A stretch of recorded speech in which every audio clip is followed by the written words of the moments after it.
9.11 테러 사건은 2001년 9월 11일 이슬람 근본주의 세력인 알카에다가 일으킨 하이제킹 및 자살 테러 사건입니다.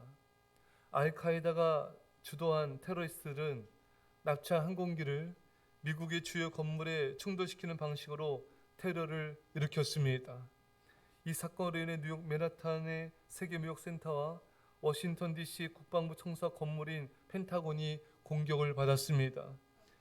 백악관과 미국 국회의사당도 목표로 노려졌지만 해당 공격을 위해 납치한 이 비행기 안의 승객들이 아주 용감하게 그 테러리스트들과 싸우며 저항하지 않았습니까? 그래서 가까스로 막아낼 수 있었습니다. 여러분, 미국 9.11 테러 사건은 미국뿐만 아니라 전 세계에 엄청난 파장을 불러일으켰습니다. 미국인들에게는 또 많은 사람들에게 공포를 일으켰던 것이죠. 이 사건으로 인해 어떤 일이 일어났는가? 미국에는 영적인 부흥이 일어났습니다.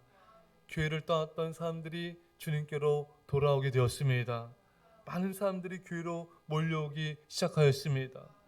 미국 전역에서는 기도의 물결이 정말 일어나게 되었고, 고등학교에서도 많은 학생들과 또 사람들이 모여가지고 기도의 그런 불길이 타오르게 되었던 것입니다. 하나님은 미국 9.11 테러 사건을 통해 미국 가운데 공포와 큰 떨림을 주심으로 영적의 부흥을 일으키셨던 것입니다. 오늘 본문의 유다의 땅은 애굽의 두려움이 되리니, 아수르 사네비렙의 군대에 의해서 유다가 망하게 되었다는 소식을 애굽이 들었고, 이것이 애굽에는 큰 두려움, 떨림이 되었습니다. 애굽은 자신들과 가까운 이웃인 유다가 망하자 아수르 제국의 다음 희생양은 자신들일 것이다, 단정짓고 두려움에 떨었던 것입니다. 이렇게 애굽을 두렵게 하신 것은 하나님의 손의 역사였던 것입니다. 오늘 본문의 만군의 여호와께서 흔드신 손이 그들 위에 흔들림으로 말미암아 떨며 두려워할 것이며, 하나님의 손이 임하여서 그들 가운데 떨림과 두려움이 있었던 것이죠. 하나님이 한 민족을 향해 손을 흔들기만 하여도 그 나라 백성들 전체가 흔들리고 두려움에 떨게 되는 것입니다. 여러분, 하나님이 한 번 하시면 놀랄 일이 일어나는 거예요. 하나님이 지난 몇 년 전에 시작한 코로나1을 통해서 전 세계를 떨게 했습니다. 그때 여러 브라질, 또 미국, 또 세계 여러 나라에서 정말 주님께 돌아오는 많은 사람들이 있었고요. 심지어 길거리에서도 정말 무릎을 꿇고 손을 들고 기도하는 그런 부흥이 일어나기도 하였습니다. 하나님은 세상에 우상을 사랑하며 우상 숭배를 섬기며 우상 숭배하며 또 강팍하며 세상 죄악 가운데 살아가는 많은 사람들을 하여금 하나님께 돌아오게 하려는 하나님의 손의 능력이었던 것입니다. 하나님이 흔드시면 한 나라도 전 세계도 흔들리며 어떤 인생도 흔들립니다. 창세기 32장 7절에 야곱이 심히 두렵고 답답하여. 여러분, 야곱이 고향으로 돌아왔을 때 에서가 수백 명의 사람들을 끌고 오자 야곱의 마음은 답답하고 두렵고 떨렸습니다. 하나님께서 야곱의 마음을, 그 인생을 뒤흔드셨습니다. 왜 이렇게 하셨는가? 야곱으로 하여금 야복강 나루토에서 밤새도록 기도하게 하시라는 하나님의 손의 능력이었던 것입니다. 그동안 인간적인 방식으로 살아왔던 삶에서 돌이키고 하나님 앞에 엎드려 기도한 자가 되어라. 이제 더 이상 속이는 자가 아니라 하나님 앞에 믿음으로 정직하게 살아가라는 하나님의 손의 능력이었던 것입니다. 많은 사람들은 자신의 힘으로 해결하려 합니다. 하나님을 전적으로 의지하려고 하지 않죠. 하지만 하나님께서는 그런 인생들에게 떨림을 주셔서 하나님을 전심으로 예배하라, 전심으로 부르짖어 기도하라, 하나님 앞에 나와서 하나님을 찾으라, 우리에게 두려움과 떨림을 주신 것입니다. 여러분, 우리에게 어떤 떨림이 있어야 됩니까? 성령 충만함으로 말미암은, 하나님을 경외함으로 말미암은 떨림이 있어야 됩니다.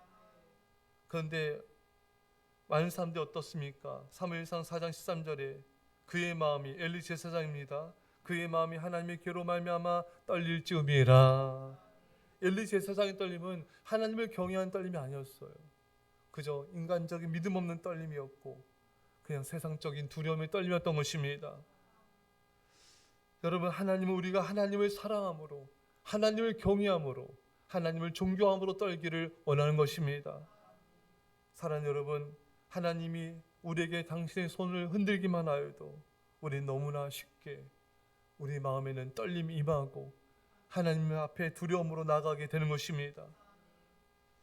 이스라엘이 가나안을 점령하기 전에 여호수아가 2명의 정탐꾼을 먼저 보내어서 정탐하게 합니다. 그때 기생 라합을 통해서 그 소식을 듣게 되지 않습니까? 여호수아 2장 24절에 여호수아에게 이르되 진실로 여호와께서 그 온 땅 우리에게 주셨으므로 그 땅의 모든 주민이 우리 앞에서 간담이 녹더이다 하더라. 이미 가나안 백성들은요, 하나님께서 이스라엘 백성들에게 행하신 기적들, 홍해 바다를 가르시고 애굽에 행하신 10가지 재앙들, 이 모든 역사들을 이미 들으면서 이미 가나안 족속들은 간담이 떨렸습니다. 이미 그들에게 큰 공포와 두려움이 있었습니다. 하나님이 손을 흔드시자 이런 놀라운 능력이 이미 임하였던 것입니다.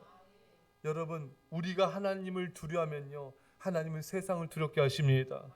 우리가 하나님을 경외하면은 우리 주의 백성들 힘들게 하는 세상을, 그런 사람들을 하나님이 두려움과 떨림으로 그들 가운데 역사하신 것입니다. 따라서 여러분과 저는 세상도 사탄도 사람도 어떤 것도 두려워할 필요가 없습니다. 우리가 세상을 두려워하는 것이 아니라 우리가 하나님을 경외하며 두려워할 때 세상이 우리를 하나님을 두려워하게끔 만드는 자가 되어야 된 것입니다. 17절 말씀입니다. 다시 시작. 유다의 땅은 애굽의 두려움이 되리니 이는 만군의 여호와께서 애굽에 대하여 정하신 계약으로 말미암음이라. 그 소문을 듣는 자마다 떨리라. 아멘. 유다의 땅은 애굽의 두려움이 될 것이다. 여러분, 애굽이 유다 땅을 백성들을 두려워합니다. 그 강대한 애굽이 약소 민족인 이스라엘로 인하여 두려워 떱니다. 그 누구도 여러분 두려워하지 마십시오. 하나님은 우리를 보호하시기 위해서 어떤 나라, 어떤 제국도 두렵게 만드실 수가 있습니다. 하나님은 여러분 한 사람을 보호하시기 위해서 세상의 어떤 권세자들도 여러분 앞에서 떨게 만들 수가 있습니다. 여러분, 말씀드렸듯이 정태 교수님은 재봉틀이란 별명이 붙을 정도 산 앞에 떠는 자였지만 그가 하나님의 은혜와 사랑으로 치유되고 변화되었을 때 어떤 사람 앞에서도 담대히 복음을 전하는 하나님의 복음 전도자로, 말씀 선포자로 세우신 것입니다. 여러분, 사람들 앞에서, 세상 앞에서 떨지 마십시오. 우리가 하나님 앞에 믿음으로 나가면은 어떤 것도 우리를 해할 수가 없습니다. 여러분, 다만 하나님 앞에 믿음으로 순종하며 하나님을 사랑하며 하나님만을 두려움으로 세상을로 하여금 하나님을 두렵게 만드는 자가 되십시오. 사랑하는 여러분, 여러분과 제가 오직 하나님만을 사랑함으로 그 무엇도 두려워하지 마시고 오히려 세상을 두렵게 하는, 세상 가운데 하나님의 크신 영광과 역사 이룬 자가 되시기를 간절히 축원합니다. 기도하겠습니다. 사랑의 아버지 하나님, 하나님이 손을 펴시면 어떤 나라도 어떤 제국도 어떤 삶도 떠는 걸 보게 됩니다. 주님, 우리가 세상과 사람을 두려워하지 말게 하시고 그들 앞에서 담대히 믿음으로 하나님 말씀을 선포하게 하여 주시며 담대하게 믿음으로 예수 그리스도의 이름을 선포하게 하여 주셔서 세상으로 하여금 하나님 앞에 두렵게 하는 자가 되게 하여 주옵소서. 감사드리며 예수님의 이름으로 기도합나이다. 아멘.